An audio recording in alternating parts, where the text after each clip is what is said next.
정부가 사회적 거리두기 2단계를 일주일 더 연장하면서도 추가적인 방역 강화 조치를 결정했습니다.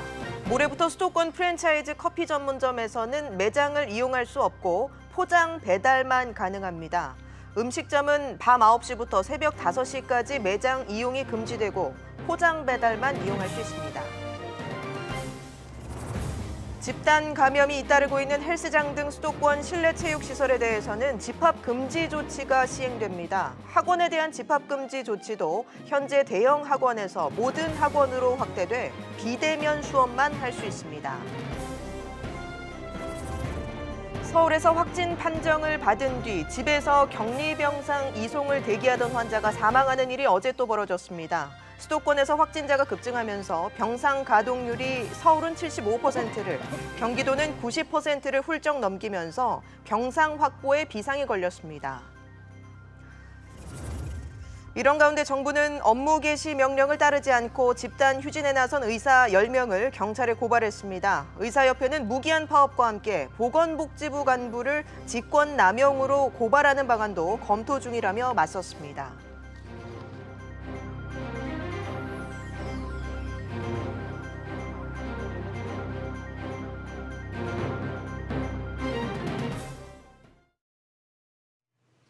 시청자 여러분 안녕하십니까? 8월 28일 경제현장 오늘 시작합니다. 오늘 코로나19 신규 확진자가 371명을 기록했습니다. 특히 서울 수도권에 이어서 광주에서도 집단 감염이 지속적으로 발생하고 있어 광주는 어제 사회적 거리두기 3단계에 준하는 행정명령을 내렸는데요. 서울에서는 거리두기 2단계를 일주일 더 연장하기로 했습니다. 네, 문재인 대통령은 특정 교회를 겨냥해 적반하장이라는 표현까지 써가며 비판하기도 했는데요. 끊임없는 교회발 확진 그리고 감염 경로를 알 수 없는 이 확산세 잡을 수 있을지 전문가와 함께 진단해 보도록 하겠습니다. 시청자 여러분의 궁금한 점이나 의견들 문자 샵 3698번으로 보내주시거나 실시간으로 유튜브로도 참여하실 수가 있습니다. 오늘 전 질병관리본부장이자 현재 차의과대학 의학전문대학원 전병률 교수 모셨습니다. 어서 오십시오. 네, 안녕하세요. 전 교수님, 오늘 이제 신규 코로나 확진자가 371명으로 이렇게 좀 줄었잖아요. 네. 뭐 조금 안심해도 될까요? 어떻습니까? 뭐 일단 그 400명대에서 300명대 뭐 숫자가 줄어서 조금은 좀 안도감을 가질 수 있겠습니다만 전반적인 상황은 절대로 좀 낙관할 수 있는 그런 상황은 아니다.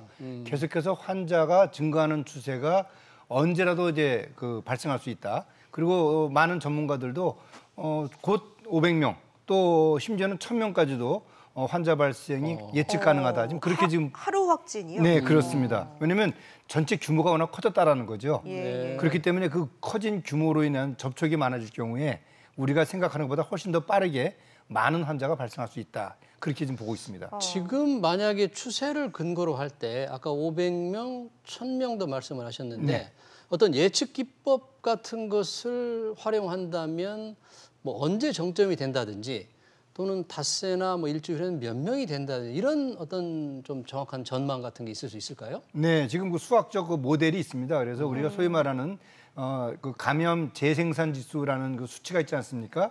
그 재생산 지수라는 것은 네. 이제 확진자 한 명이 네. 전혀 이 바이러스에 노출되지 않은 사람을 접촉했을 때 몇 명이나 환자를 만들 수 있는가? 이제 그런 숫자를 이제 감염 재생산 지수라고 합니다. 네. 근데 그 재생산 지수가 크면 클수록 환자가 더 훨씬 빠르게 증가되는 양상을 보이는 거죠. 네. 초창기에 그 아마 외국계 금융회사에서 예. 국내에서의 그 환자 그 예측 모델을 나름대로 이제 분석해서 발표한 바가 있었는데요. 아주 정확하게 들어맞았어요. 이번에도 그 금융사가 우리나라에서의 현재 상황을 예. 이 통계적으로 분석을 해서 며칠 전에 발표를 한 바가 있습니다만 상당히 그 빠른 그 시간 내에 환자가 급증하는 그런 수치를 발표를 해서요.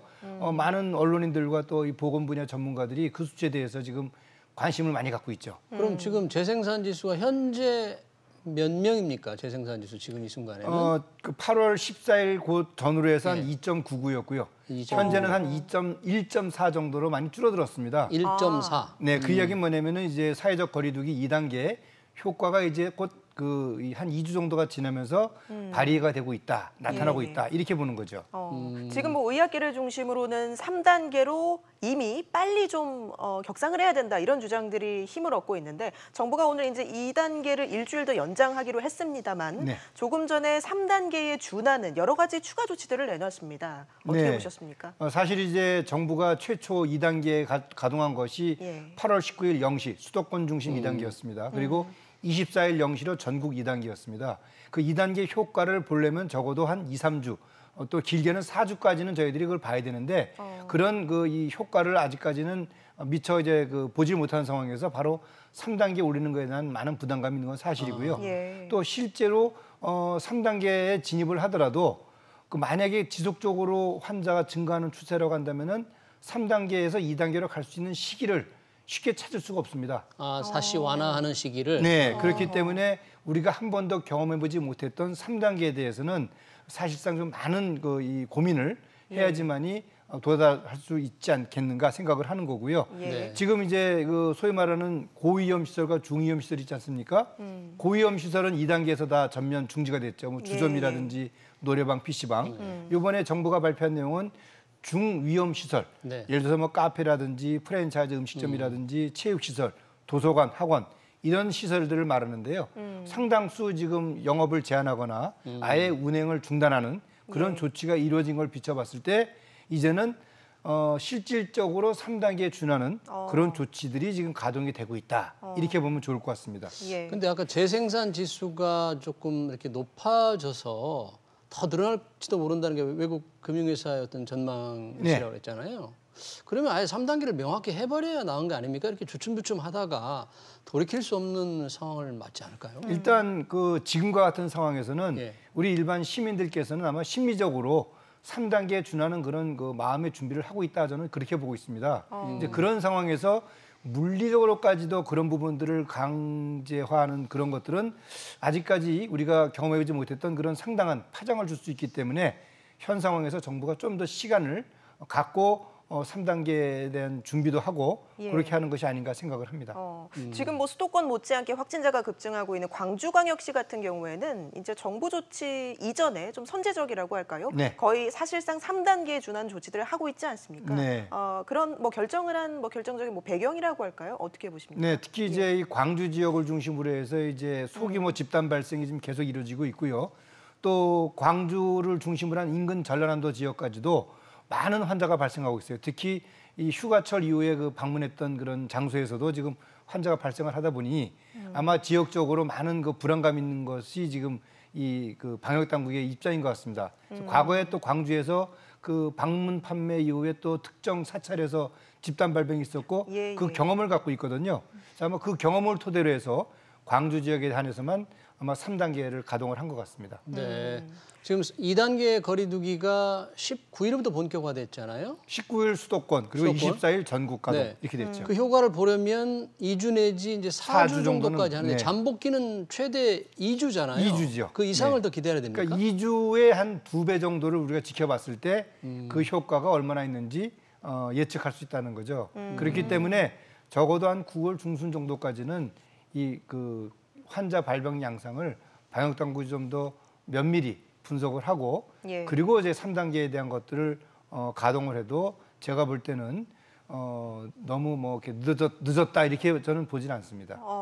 지금 우리 방역 단계 1단계, 2단계, 3단계 이렇게 되어 있는데 네. 그 단계마다 좀 너무 격차가 크기 때문에 좀 더 촘촘한 방역 기준이 필요하다 이런 목소리도 있어요. 네, 사실 이제 우리가 초기에는 사회적 거리두기, 고강도 사회적 거리두기, 생활 속의 방역 이런 용어를 써서 좀 혼란이 있었던 건 사실입니다. 그래서 그 이후에 이제 1단계, 2단계, 3단계라는 용어를 썼는데 아마도 이제 이 방역 당국은 사실상 현 상황을 2단계 수준으로도 좀 통제가 가능할 것이다라는 생각을 해서 그 2단계 이후의 과정을 촘촘하게 만들지 못했던 것 같은데 이번 상황을 지켜보면서 많은 전문가들이 적어도 한 5단계 정도로 했으면 어땠을까 하는 그런 생각. 5단계로 나누어서. 그렇죠. 예. 그래서 지금이라도 전문가분들과 의견을 좀 나눠보고 그렇게 해서 실질적으로 국민들의 실생활과 또 우리 경제에 미치는 파장을 고려해서 세분화하는 것들도 제가 볼 때는 나쁘지 않다. 저는 그렇게 생각을 합니다. 네.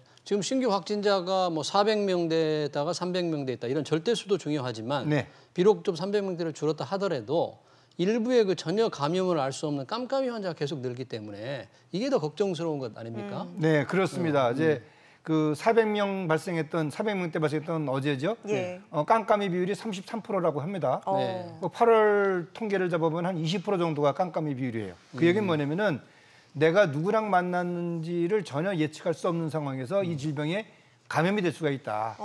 그 얘기는 지역사회에 정말 많은 환자들이 있기 때문에 예. 그런 이 불특정 다수와의 접촉을 통해서 누구라도 환자가 될 수 있다. 그런 의미로 받아들여야 되겠습니다.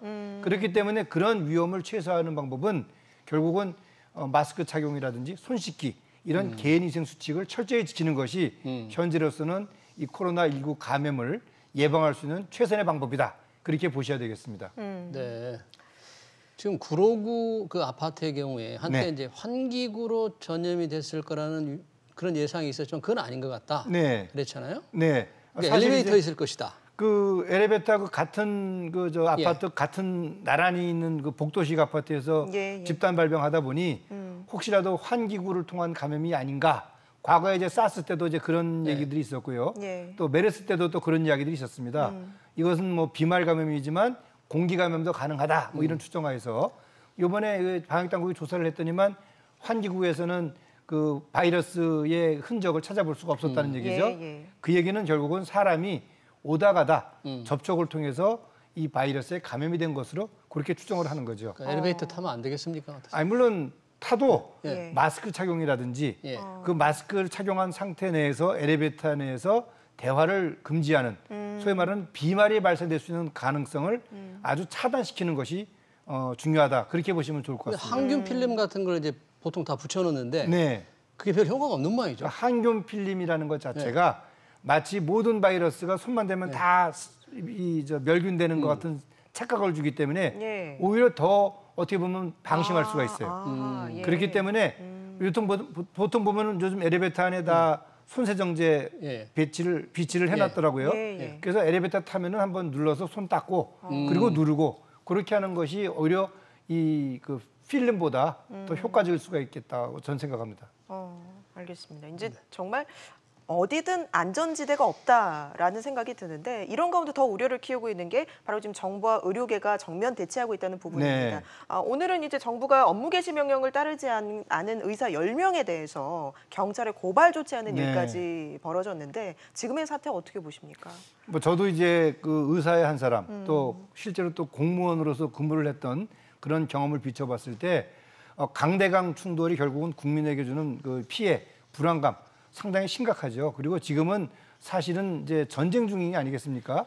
그런 상황에서 한 발자국씩 물러나는 그런 이 모습을 보여주는 것이 이 난국을 타개가는 그런 슬기로운 지혜가 아닌가 생각을 합니다. 사실 이제 그 의료계 입장에서는 코로나19 때문에 다들 이제 뭐랄까 좀 이렇게 밤잠 못 자고 고생하고 있는데 이런 상황에 어떻게 그런 정책을 발표할 수 있느냐 이런 또 불신 네. 뭐 하여튼 뭐 그런 여러 가지 것들이 복합적으로 작용을 했는데 어쨌든 이유와 어쨌든 간에 이제는 슬기롭게 좀 만나서 얘기 좀 하고 국민을 위해서 좀 그 안심을 줄 수 있는 그런 모습을 보여줬으면 좋겠다는 생각을 가져봅니다. 그런데 정부가 이제 그 전공의와 전임의 업무 개시 명령을 이제 전국으로 확대하면서 10명을 고발했잖아요. 네. 그러다 보니까 의사협회에서는 이제 맞고발을 하겠다. 네. 복지부 간부를 다시 고발하겠다 이렇게 하다 보면 해결점이 안 보이는 것 같아요. 지금 시점에서. 뭐 좀처럼 겉으로, 서로 양보할 생각이 없는 거죠. 네, 물론 겉으로는 이제 그런 예. 또 모습이 있다 하더라도 또 수면 밑에서는 실질적으로 더 많은 그런 대화가 있지 않겠는가 그런 생각을 합니다만 어쨌든 정부가 좀 더 이 대승적인 입장에서 의료계를 좀 달래는 그런 모습을 좀 보여주기를 기대해 봅니다. 예, 지금 확진자는 급증하고 있는 상황에서 또 의료계의 파업까지 이어지고 그러다 보니까 지금 병상 확보, 수도권마저 병상 확보가 지금 굉장히 시급한 현안이 됐는데요. 지금 서울에서 확진 판정을 받고 자택에서 대기를 하다가 안타깝게도 이게 숨지는 그런 사례들이 잇따르고 있습니다. 네, 뭐 대구 경북 신천지 예. 그 발생 시에도 그 대기 중이었던 분이 사망했던 사례가 있습니다. 근데 수도권의 경우는 이제 인구가 더 많고 예. 그리고 또 요즘 그 통계를 보게 되면은 감염자 100명 중에서 한 5% 정도에 해당되는 5명 정도는 이제 그 소위 말하는 산소를 그 치료받아야 되는 중증 내지는 위중 환자로 진행될 수 있는 그런 그 분류가 되거든요. 그렇다면은 하루에 400명의 환자가 생기면은 적어도 400명 중에 20%가 하면은 20명. 예. 20명 정도는 그런 상황으로 발생될 수 있다는 얘기예요. 지금 현재 위중증 환자가 48명이라고 합니다. 네. 예. 근데 중환자 실은 갈수록 지금 줄어들어서 어젠가가 한 7개 정도 여유가 있다고 그래요. 네. 그렇다면은 하루 이틀만 지나면은 이런 중환자 병실이 거의 소진될 수 있는 그런 가능성이 있습니다. 그렇기 네. 때문에 병상을 확보하는 것도 중요하지만 있는 병상에서 가능하면 좀 더 단기간에 환자들을 일반 병동으로 옮김으로써 병동을 좀 활용할 수 있는 그런 방법도 찾아보는 것이 필요하다고 생각을 합니다. 근데 이제 위중 환자도 그렇지만 방금 말씀하신 대로 일반 병동에도 이제 경증 환자 네. 치료하는 병상을 여유 있게 마련하려면 입원이라든지 퇴원하는 이런 조건을 조금 완화해서 여유를 좀 가져야 되지 않을까요? 그런 네, 정도가 맞습니다. 네. 그 지금 실제로 예. 방역 당국에서는 이제 그 퇴원 기준도 좀 완화를 시켰고요. 또 앞으로 만약에 이제 집중적인 환자가 발생될 경우에는 그 이 기저질환이 없는 또 젊은 사람들의 경우에는 자택에서 자가격리 형태로 이제 그 관찰할 수 있는 방법도 검토하겠다. 실제로 미국이나 유럽의 경우를 보게 되면은 유명인들이 집에서 방송 출연하는 걸 가끔씩 보지 않았습니까? 예. 그분들이 이제 어떻게 보면은 가택 격리를 하는 그런 모습입니다. 예. 초기부터 병원에 입원하는 것이 아니라 일단은 그 증상이 없거나 또는 건강한 사람들의 경우에는 자택 격리를 함으로써 이제 병상을 좀 더 그 탄력 있게 운영할 수 있도록 하는 방침을 갖고 있는 거죠. 네.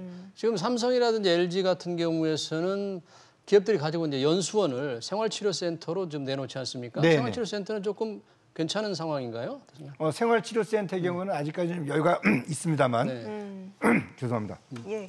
중요한 점은 이 생활치료센터가 그 대구 경북 신천지 상황에서 상당히 큰 역할을 했습니다. 그 원래는 그 사람들을 다 병원으로 격리 입원을 시켜야 되는데 예. 그런 중에서 한 85%를 생활치료센터에서 이제 관찰할 수 있도록 함으로써 병상을 보다 효율적으로 관리할 수 있었다는 거죠. 예. 따라서 이제 공공기관뿐만 아니라 민간 기업에서도 이런 연수원을 국가에서 이 위기 상황을 타개할 수 있도록 제공해 주는 것은 상당히 이 바람직한 그런 모습이라고 저는 생각을 합니다. 지금 뭐 바이러스의 감염 정도가 상당히 논란이 많은데 왜 러시아 부산에 선박인데 러시아 선박에서 네. 뭐 새로운 바이러스 GR 그룹이라는 그 네, 바이러스가 전파가 좀 빠르다는데 어떻습니까 이거는? 네, 지금 현재 이 세계보건기구가 코로나19와 관련돼서 이제 지속적으로 이 바이러스의 이 변이를 이제 모니터링하고 있습니다.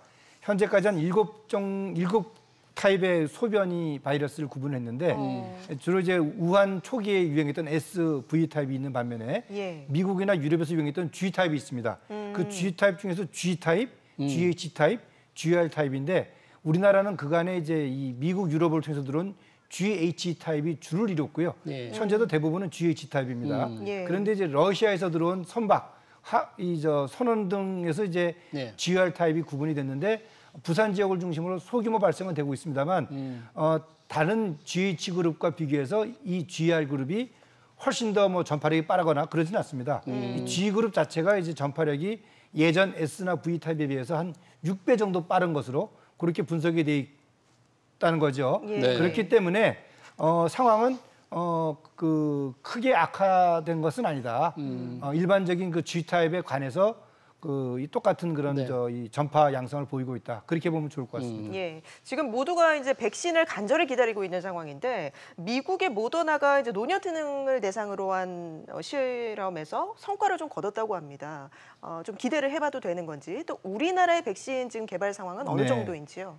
사실 이제 백신 개발 초기만 하더라도 예. 고령층에서의 항체 형성이 과연 제대로 되겠는가 하는 그런 우려가 네. 많았는데 다행히 이번 모더나 3상 그 실험을 통해서 고령층에서도 항체 형성이 제대로 이루어지는 것이 확인이 됐고요. 이제 중요한 점은 이 모더나가 실제로 11월경에 임상시험이 끝나고 한 1월경이면 접종이 이루어진다고 하는데 그 이후에 안전성에 관한 부분이 확인이 되면은 예. 그때부터는 좀 우리가 안심을 좀 할 수 있겠죠.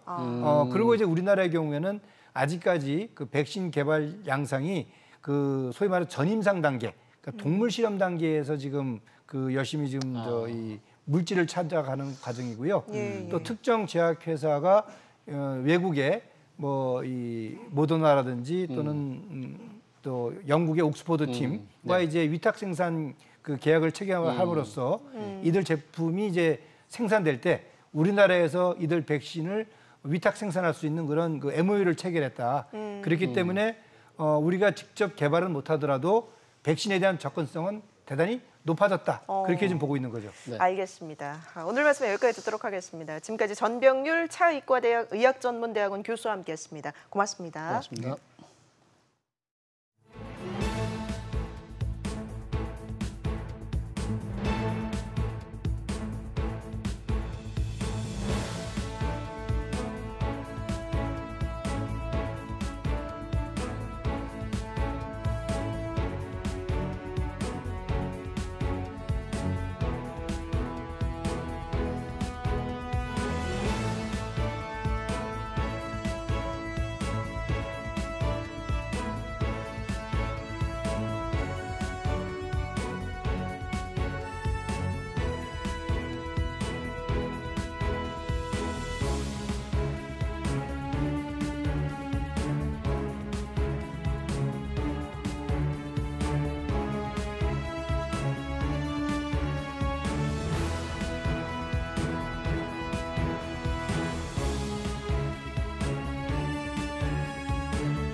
코스피가 강세장으로 마감할 분위기입니다. 시장에선 풍부한 유동성이 하단을 지지할 거란 전망이 지배적인데요.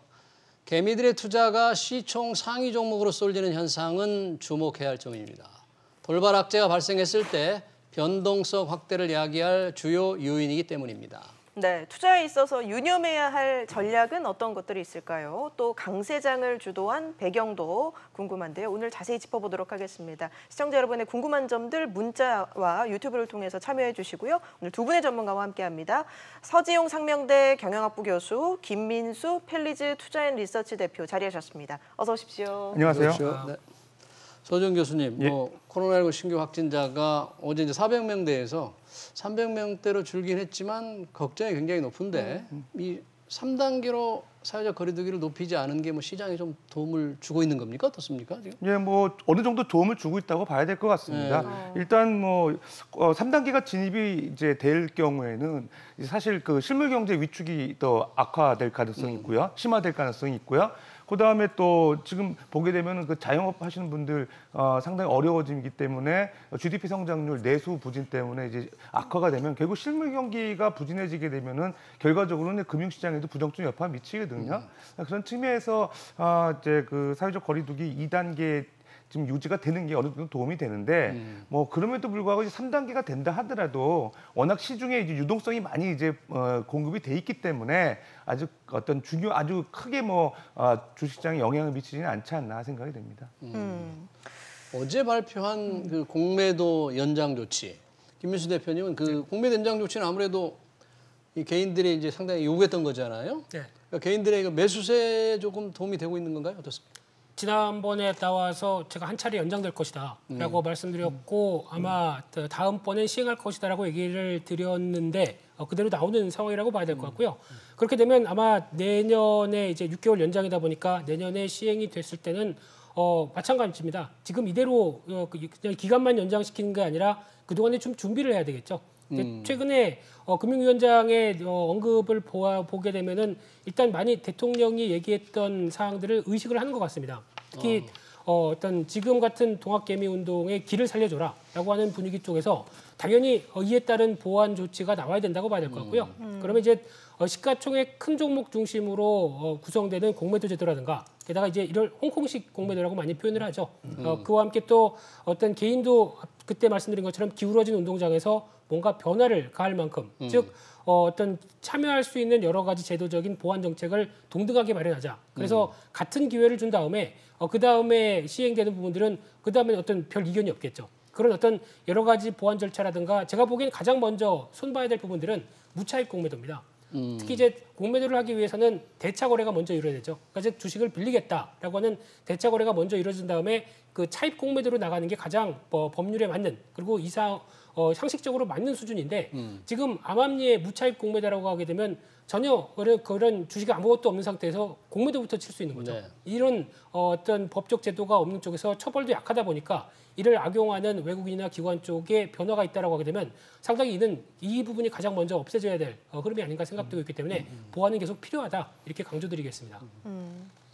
송 교수님도 이 무차입 공매도가 어떻게 이렇게 계속 지금까지 이용돼 왔는지 왜 이런 제도적 장치가 미리 마련되지 않았는지 그게 조금 개인으로서 굉장히 불만이 많은 것 사실 같아요. 공매도가 이제 그 자체만 보게 되면 뭐 이렇게 부정적인 것보다는 하나의 그 투자 기법이죠. 그러니까 주가가 이제 하락할 거라고 생각해가지고 그 하락장에 베팅해서 주식을 이제 빌려가지고 이제 그 나중에 이제 사실 그 더 주가가 떨어졌을 때 매수해서 그 차익 그 주식 반환하고 차익 실현하는 건데 문제는 뭐냐면은 그 실물 그 증권이 없는데 불구하고 이제 쇼셀링하는 거죠. 그게 이제 불법 공매도라고 하고요. 사실 그거는 이제 자본시장법에서도 규제하고 있습니다. 근데 실제로 이제 우리나라 자본시장법에서 공매도 같은 경우는 대통령령으로 사실은 그거를 유지하게끔 하고 있고 원래는 이제 자본시장법에는 이제 보유한 증권에 한해서만 이제 매도를 할 수 있게끔 돼 있지만 대통령령으로 이제 공매도를 시행을 하게끔 하는데 불법 공매도 같은 경우 실제 기관들이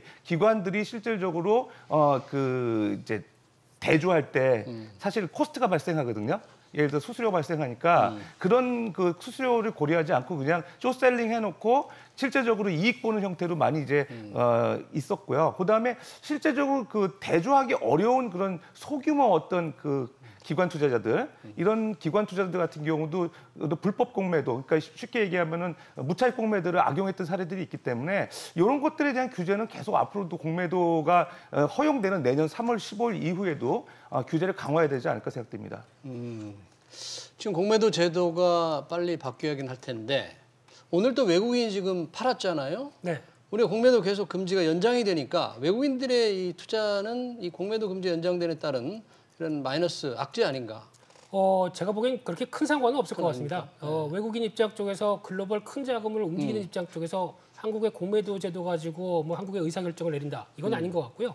어떻게 큰 그림을 봤을 때 가장 중요한 부분들은 먼저는 이제 달러화 약세인데 달러화 약세가 계속 진행이 되는 흐름들 쪽에서 왜 한국 쪽이나 신흥국 쪽에 자금이 안 들어오는가 이 부분이 가장 먼저 중요하게 바라봐야 될 해석이라고 생각되는데요.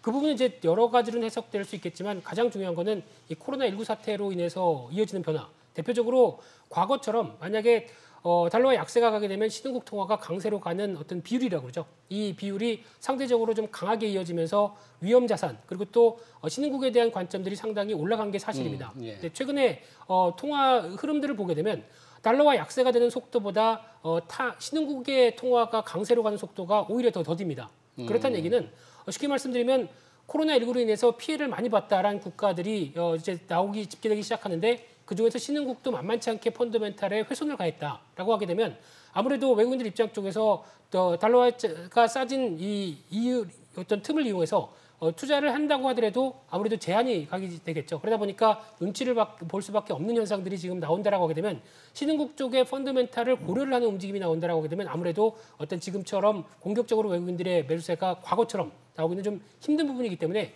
눈치를 보고 있다라고 보는 게 가장 정답이 아닐까 생각됩니다. 또 코스피 강세를 주도한 또 하나의 요인으로 간밤에 이제 미국 연준이 평균 물가 목표를 채택한 부분인 것 같은데 일단 이게 용어가 조금 어렵습니다. 설명을 좀 해주실까요? 예, 중앙은행이 사실 물가 안정 목표제를 채택하고 있습니다. 그러니까 인플레이션이 심화되기 이전에 인플레이션을 억제하기 위한 하나의 그 통화 정책이죠. 근데 그 동안에는 사실 어느 특정 시점에 물가 안정 목표라고 했더니 2%를 넘어갈 때 바로 이제 금리를 인상해가지고 그 인플레이션을 억제했거든요. 근데 그 동안에 이번에 이제 올해 1월 달부터 코로나가 심화되면서 미국의 이제 소비자 물가지수 추이를 보게 되면 심지어 뭐 0.1% 지금 한 1%까지 올라와 있는 상태지만 상당히 낮았어요. 그렇기 때문에 뭐 그동안에 낮았던 거가 있었기 때문에 앞으로 조금 올라가더라도 평균적으로 봐서 2%가 이상이 되지 않으면은 그 인플레이션을 어느 정도 허용하겠다 이런 정책이거든요. 그러니까 연준의 이제 제롬 파월이 사실 어떻게 보면 미국 증시도 부양하고 그다음에 이제 그 부동산도 좀 부양하는 정책이고요. 그다음에 미국 그 가계 자산 같은 경우 보면 대체적으로 위험 자산, 주식에 대한 비중이 많아요. 그러다 보니까 일종의 긴급 가계 지원금이라고도 볼 수 있을 것 같, 지원 정책이라고 볼 수 있을 것 같습니다. 그래서 어쨌든 앞으로 대체적으로 보면은 한 2.5%까지는 소비자 물가지수 올라가는 거를 허용하지 않을까 생각이 됩니다. 그러니까 2.5% 올라가더라도 금리를 미리 안 올릴 수 있다, 뭐 그런 얘기인가요? 예, 그렇습니다. 근데 이게 사실 좀 부작용이 있을 수 있어요. 왜 그러냐면 그 인플레이션이 심화되기 전에 사실은 금리를 올려갖고 그걸 잡아야 되는데 실기할 가능성이 있다는 거죠. 평균하면 그 평균을 어느 기간 정도로 잡을까요? 평균 물가 목표제다 그러면? 네, 비공개입니다. 공개를 안 합니다. 네, 그런 상황이다 보니까 이제 앞서 교수님께서도 얘기하셨지만은 이 부분에 대한 투명성이나 특히 이제 연준이 가장 중요하게 바라보는 중앙은행이 바라보는 입장은 딱 두 가지입니다. 특히 이제 물가와 인플레이션과 고용입니다. 이 두 가지 쪽에서 이 인플레이션 관련된 쪽에서 이를 이제 실기를 하거나 이 관련된 쪽이 뭐 투명하게 나오지 못한다고 하게 되면 앞으로에 대한 그러면 시장 참여자들의 선택은 어떻게 될 것인가 이런 부분들도 논란이 될 수는 있다고 생각되고 있고요. 하지만 앞서 잠깐 언급하셨듯이 평균이라는 단어가 제일 중요하죠. 특히 평균이라는 얘기는 만약에 상황이 급반전해서 뭐 한 다음 달이나 10월 달에 백신이 나와서 이제 우리 끝났다, 코로나19 끝났다 싶어서 만약에 물가가 급등한다라고 하더라도 평균이다 보니까 이 기간에 따라서 나누어야 되는 상황이 나오다 보니까 뭐 3%까지 인플레이션이 올라간다고 해도 당장 연준이 금리를 안 올립니다. 그런 현상이 나오다 보니까 3%까지 위협해도 그럴까요? 그렇죠. 네. 왜냐하면 평균으로 따져야 될 상황이다 보니까 2%대가 지난번에 1%대, 이번 달에 1%대를 보였다라고 하게 되면 평균 자체는 아직 2%대죠. 그러다 보니까 아직 급격한 금리 인상은 이제 물 건너갔다라고 반응할 수는 있겠는데 이 계산식이나 앞으로 대처에 대해서는 계속 연준의 입을 바라볼 수밖에 없다는 게 한계라고 봐야 될 것 같고요.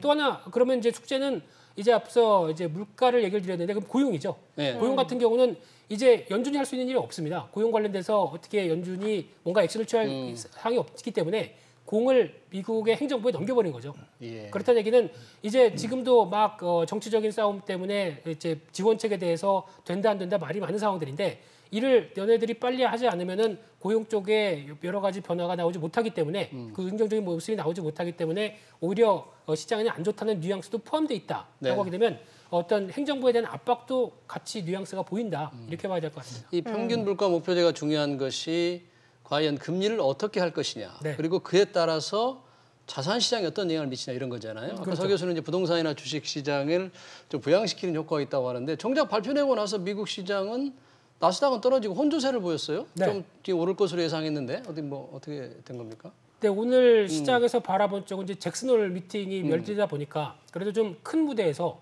연준 의장이 뭔가 좀 빅픽처를 좀 근사하게 발표하지 않을까. 즉 주식 시장에 좀 우호적인 내용이나 그런 쪽으로 발표하지 않을까로 바라봤던 부분들 중에 하나가 좀 어려운 얘기로는 뭐 일드 상한제. 그러니까 즉 금리가 어느 정도까지 올라가게 되면은 그때부터는 어떤 공격적으로 유동성을 풀겠다라고 하는 이런 방안부터 좀 더 어떤 지금까지 보여줬던 연준의 입장을 봤을 때는 친화적인 얘기가 나오지 않을까라고 생각했는데 그게 안 나왔습니다. 그러다 보니까 이제 공이 한 9월 달 FOMC 쪽으로 눈길이 갈 수밖에 없고요. 만약에 그때까지도 나오지 그런 어떤 공격적인 FOMC의 동향들이 나오지 않는다라고 하게 되면 살짝 실망감이 커질 수도 있다는 게 시장의 지금 분위기가 아닐까 그렇게 보여지고 있습니다. 이 연준이 평균 물가 목표를 채택한 게 그동안 30년의 관행에서 벗어난 것이기 때문에 이게 뭐 교과서의 내용도 바꿀 만한 굉장한 사안이다 이런 분석들이 있더라고요. 네, 그렇습니다. 원래 그 제일 중요한 거는 물가 통화 정책에서 그 사전 억제, 그다음에 어떤 특정 시점에 이 뭐 물가 안정 목표를 했던 2%가 넘어갔을 때 바로바로 이제 올라가기 직전에 사실은 그거를 억제하기 위해서 물가 올라가기 전에 사실 그 금리를 올리거든요. 근데 그게 이제는 실제적으로 평균을 보다 보니까 이미 이제 2%가 초과됐는데도 불구하고 금리를 안 올리는 이상한 현상이 생길 거예요. 그러니까 그런 것들이 이제 과연 그럼 중앙은행의 통화 정책의 기능이 제대로 작동하는 거냐 의심을 갖게 되고요. 문제는 이제 사실 향후 상당 기간 동안 저금리 체제가 유지될 가능성이 있다는 겁니다. 근데 이제 제가 볼 때 우리나라 그 한은은 그렇게 나쁜 뉴스는 아닌 것 같아요. 한은 입장에서. 왜 그러냐면 저금리가 미국이 거의 제로금리인데 유지가 된다고 봤을 때 지금 미국하고 이제 한국의 어떤 기준금리하고 지금 그 50bp밖에 차이가 안 나는 상황에서 당장 만약에 그 연준이 금리를 변동이 있을 때 뭐 올리는 거겠죠. 올린다고 했을 때 우리는 사실은 지금 상황에서 여러 가지는 좀 어렵기 때문에 올리기도 어려운 상황이고 그렇다고 해서 부동산 자극한다고 해서 내리기도 어려운 상황이거든요. 그런 상황에서 현상 유지하는 데는 제일 좋은 것 같아요. 그래서 어떻게 보면 미국이 평균 물가제를 채택하는 게 한국의 어떤 통화 정책에는 그렇게 나쁜 정책은 아닌 것 같고요. 다만 이제 우리나라의 주식 시장에도 뭐 긍정적인 영향이 있을 것 같습니다. 미국하고 우리나라 주식 시장이 동조화 현상이 상당히 2000년대 중반 이후 심화되고 있기 때문에 미국 증시 중장기적으로 오를 것 같고요. 우리나라 증시도 따라 오를 것 같고요.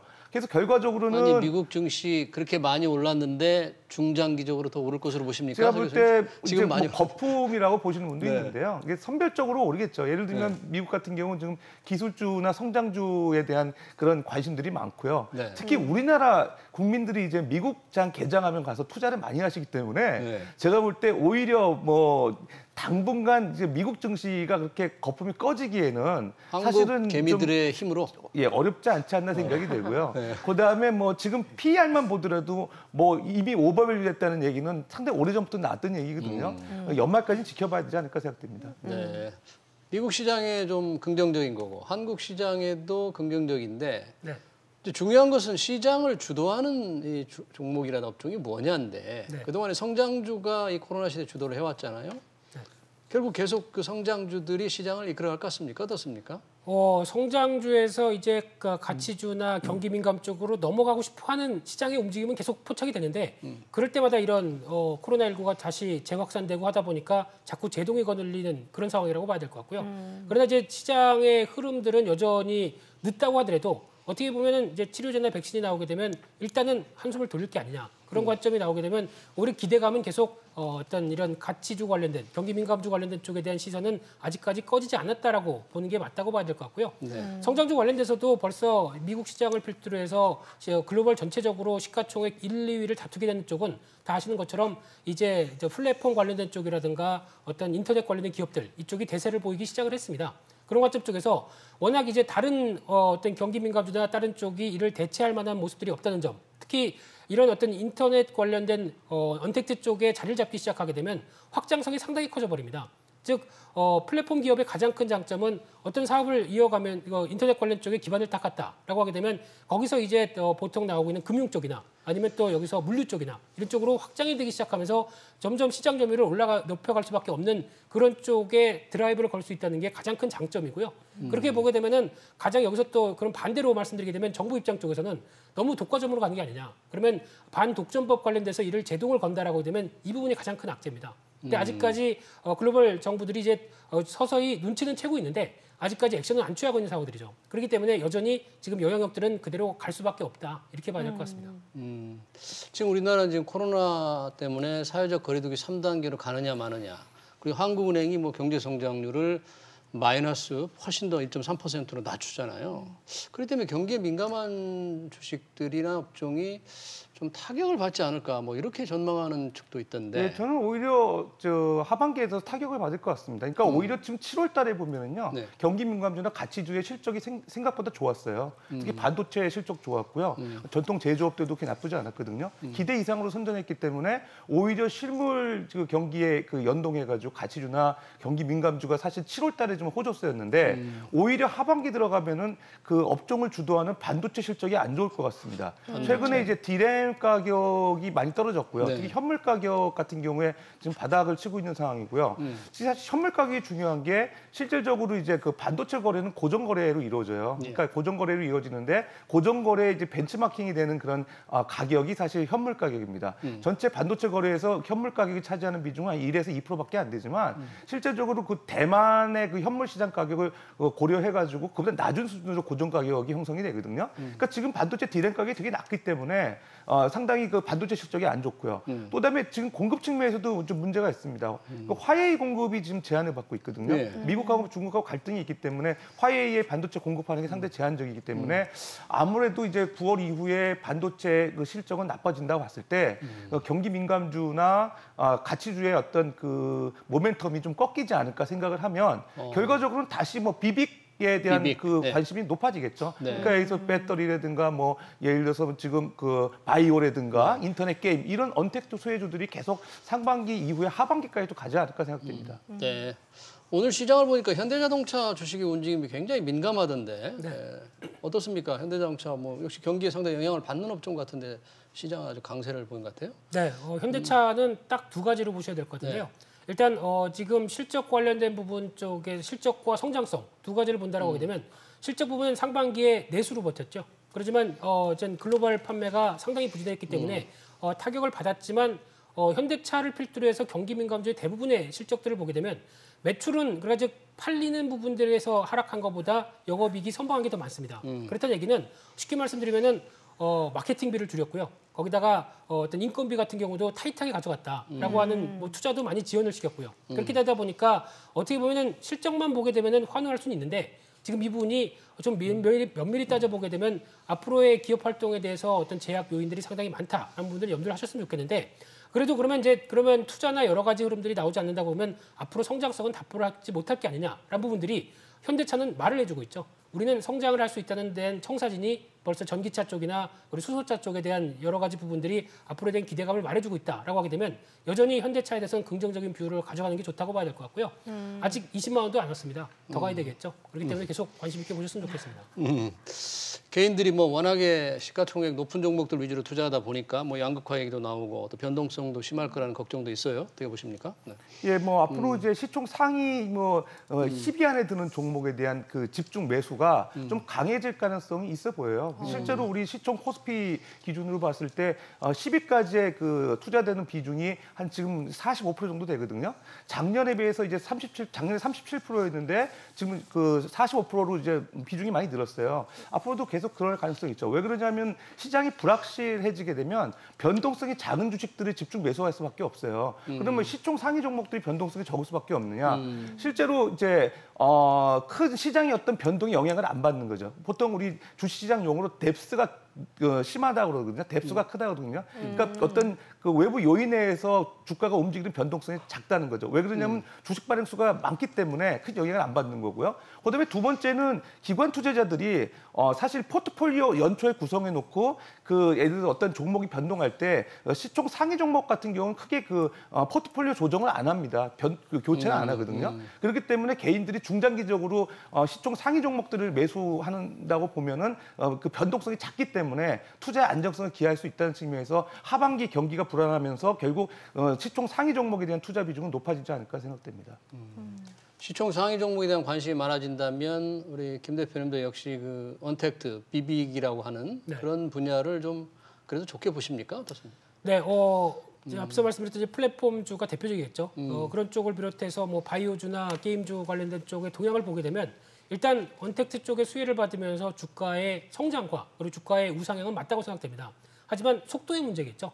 특히 지금 이런 재유행 사태가 다시 발생을 하면서 주가가 이제 정고점을 넘어서 막 부각을 받을 때는 확실히 보게 되면은 여기서 이제 많이 올랐기 때문에 그러면 이게 주가의 지금 현재 주소가 어느 정도 되냐라고 이제 계산기를 따지게 봤었을 때 섬찟 여기서 또 정고점을 돌파했음에도 불구하고 막 따라가기가 못하게 하는 현상들이 비싸다는 얘기죠. 특히 뭐 PER 계산해 보게 되면 뭐 70배, 많게는 100배까지 나온 종목들이 바이오 쪽에서는 허다하다 보니까 이런 쪽에 대해서는 이제 어떻게 보면은 공격적인 매수세보다는 기다리자라는 관점들이 높다 보면 자연스럽게 어떤 추세 안쪽으로 다시 내려오는 현상들이 발생하게 될 거고요. 오히려 그런 때를 노려서 공략하는 건 괜찮다. 하지만 무조건 언택트주라고 해서 지금 당장 사야 돼라고 하는 전략은 아직은 아니다라는 쪽으로 보시면서 유연하게 전략을 짜셨으면 좋겠고요. 그런 측면을 봤었을 때 지금 나오고 있는 대표적인 뭐 네이버나 카카오도 같은 전략적으로 바라보시면서 대응하는 게 좋겠다 이렇게 말씀드리겠습니다. 네, 우리 개미 투자자들의 해외 투자가 굉장히 늘었잖아요. 올 들어서 뭐 벌써 매 전체 거래 규모가 1,000억 달러를 지금 넘어섰는데 그 정도 된다면 대단히 많은 규모 아니겠습니까? 예, 그렇습니다. 네. 예. 언제부턴가 이제 그 포트폴리오 구축하는 개인 투자자들이 많아졌고요. 네. 어떤 업종별 그다음에 이제 어떤 업종별 포트폴리오다 그다음에 이제 기간별 포트폴리오를 구축하는 거. 소위 말해서 기간별 포트폴리오는 이제 저가 매수 전략이죠. 그런 포트폴리오 전략이 주였는데 이제는 국내 시장과 해외 시장을 넘나들면서 포트폴리오 구성하는 분들이 많거든요. 그런 측면에서 봤을 때 국내 시장이 안 좋을 경우에는 미국 시장 투자를 더 많이 할 가능성이 있고요. 특히 하반기에 이제 계속 바이오주나 뭐 2차 전지 그런 그 게임주 이런 거에 대한 관심이 높은 상황에서 미국 그 관련 주식도 계속 이제 주가가 이제 오를 예. 가능성이 있다 그러면은 계속 뭐 어떻게 보면은 이제 양 시장의 동조화는 심화될 가능성이 있어 보이고요. 그럼에도 이제 미국 같은 경우는 우리나라 시장을 좀 주식 시장을 선도하기 때문에 미국의 여러 가지 뭐 실적 호조라든가 또 그 경기 부양책 이런 것들이 나왔을 때 우리나라 주식 시장은 이제 좀 이렇게 침체되기는 좀 당분간 쉽지 않지 않나 생각이 됩니다.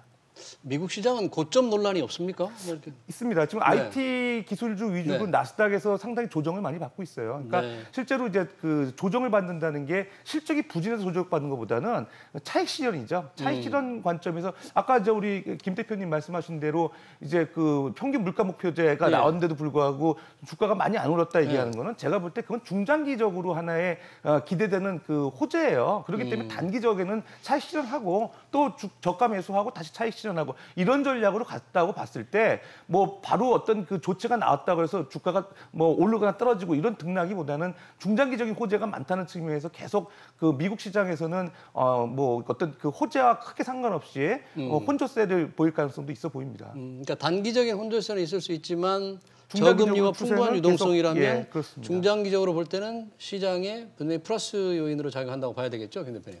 네, 보통 교수님 말씀하신 내용 중에 조정이라는 단어가 있는데요. 조정의 흐름을 보게 되면 급격하게 가격 조정이 있고요, 기간 조정이 있습니다. 근데 지금까지 미국 시장을 바라봤을 때 특히 미국 시장이 여러 가지 기술력에서 선도를 했던 측면들이 높기 때문에 당연히 어떤 추세적인 흐름들은 양호했고 거기다가 조정을 받는다고 하더라도 저희가 알고 있는 급격한 가격 조정이 나온 기억이 저도 별로 없습니다. 그렇다는 얘기는 고점을 만들어 놓고 고점에서 어떤 기간 동안에 일정한 박스권에서 어떤 이제 매물을 자연스럽게 소화한 뒤에 그 다음에 또 다음 단계로 진입하는 이런 현상들이 나왔던 모습이기 때문에 국내 개인 투자자들도 어제는 깜짝 놀랐습니다. 어제 카페에서 다른 분들하고 얘기를 하고 있는데 예. 뒤에 나이 지긋하신 분이 예. 미국의 고배당 ETF 가지고 한참 한 50대 넘으신 두 분이 열을 띠게 톤을 하라치는 네. 걸 보고 아 이렇게 많이 바뀌었구나. 그러니까 즉 이런 ETF 같은 경우도 이렇게 투자할 정도로 많이 어떤 스마트해졌구나라는 생각이 많이 드는데요. 그만큼 이제 안정적인 상승을 가져가다 보니까 당연히 미국 시장에 어떤 관심이 높아지는 건 사실인데 반대로 말씀드리면 그러면 같은 글로벌 시장이라고 하더라도 일본 시장의 관심은 높을까요? 안 높습니다. 네. 왜냐하면 성장 자체에 대한 모습들이 그만큼 보여주지 못하고 있기 때문에 일본 시장에 대한 관심은 그만큼 적다고 봐야 될 것 같고요. 그러다 보니까 어떤 개인들의 관심은 성장하고 앞으로도 충분한 그래 수익을 올릴 수 있을 만한 기업들 이런 쪽으로 쫓아가게 되면 미국 시장이 당연히 탑으로 꼽는 흐름이 아닐까 생각되고 있습니다. 네, 여기까지 듣도록 하겠습니다. 지금까지 김민수 펠리즈 투자인 리서치 대표, 서지용 상명대 교수와 함께했습니다. 고맙습니다. 예, 감사합니다. 고맙습니다.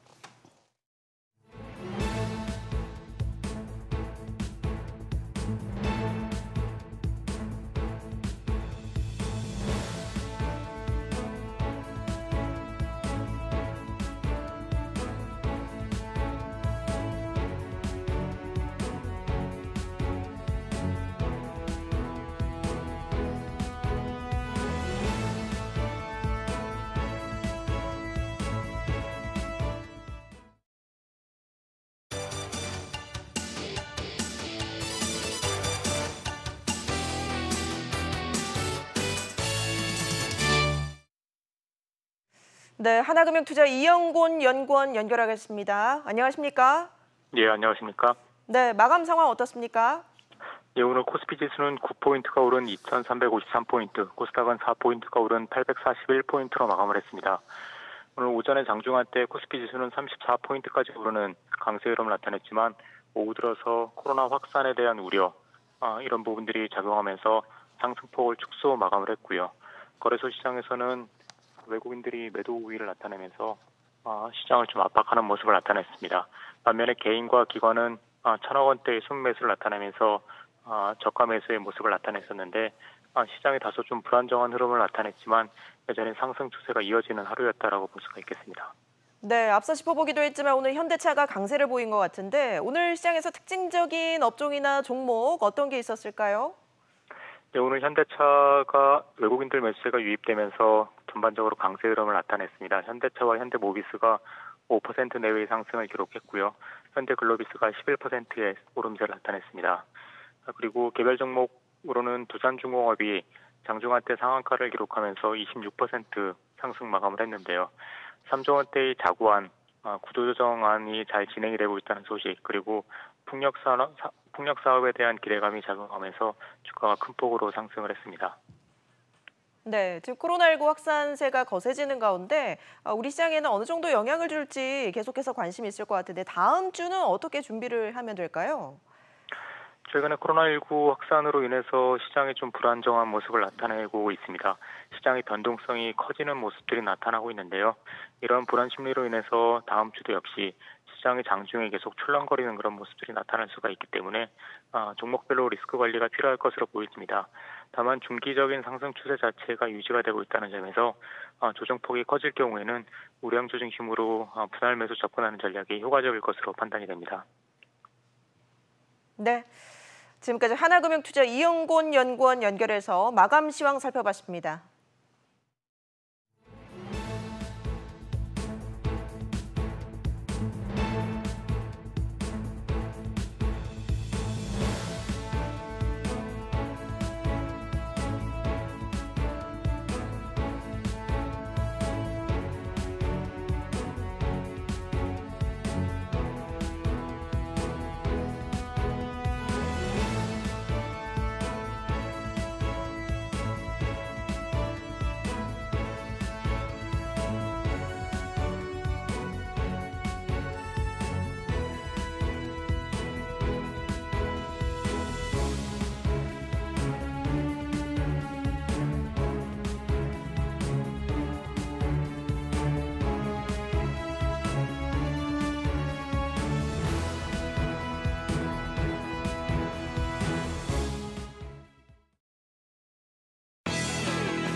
미 FRB 의장이 밝힌 평균 물가 목표제를 두고 글로벌 시장에 촉각을 곤두세우고 있습니다.